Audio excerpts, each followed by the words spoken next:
My name is Ataya. I'm the founder and CEO of Mumzworld. Mumzworld was the pioneer in the e-commerce vertical space for all things mother, baby, and child. We have been the leader in this space since 2012. We set out 8 years ago to solve unmet consumer need in the Middle East region. Access to choice of products was limited, prices were very high. It's a very proliferated and fragmented market, so getting to the products you want when you want them was very difficult. Arabic content for this risk-averse, information-hungry consumer was also lacking, and community for this very community customer was also lacking. So we set out to build a platform that would empower mothers in the Arab world to make the most informed purchase decisions for their children, and ultimately to make their lives easier and give them the confidence that they're making the best choices for their children.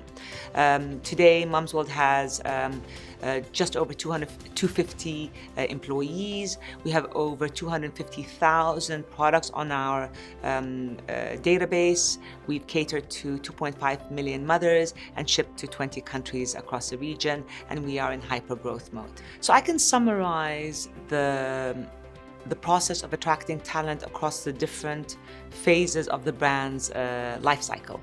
So in phase one, when we only really had a dream and a vision, not any business results, we were attracting talent based on who we were as leaders. So talent had to be inspired by us, they had to believe in us, and they had to believe in our vision.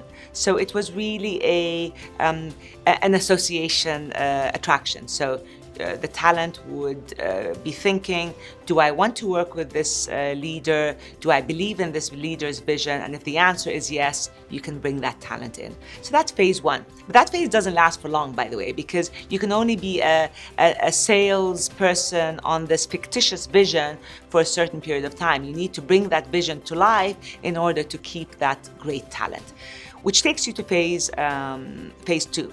And phase two is about the proof in the pudding, building a business that has fundamentals that make sense. So a business that's growing in its top line, a business that is on a path to profitability, a business that's truly adding value to the ecosystem and solving consumer needs. So ultimately what you're doing as a business is you're solving for pain points with consumers.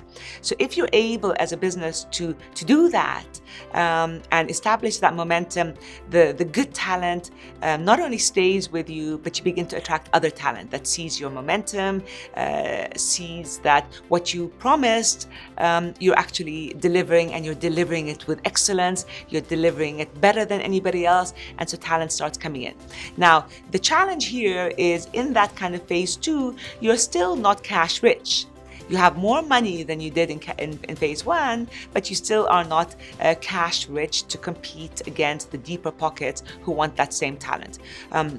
So in that, during that time, I would say that's probably the hardest time to attract good talent. And that's where you have to be very particular about who you bring on board.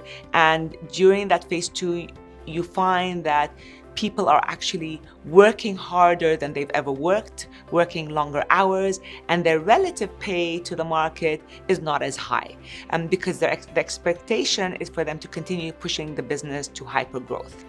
Once you get out of this phase two, which is kind of like the death zone, this is the most difficult zone, you then move out to phase three, where you have built momentum in your business, the business is growing fast, your unit economics continue to be solid, and you are now a credible, established business.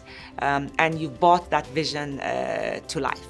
And in that phase three, with more capital in your pocket, you're able to attract A players, you're able to attract more expensive talent, and you bring them on board behind the vision that you continue to sell, the momentum that you have actually established and proven that you're able to do, and you're able to do it with excellence and solving unique consumer needs better than anybody else.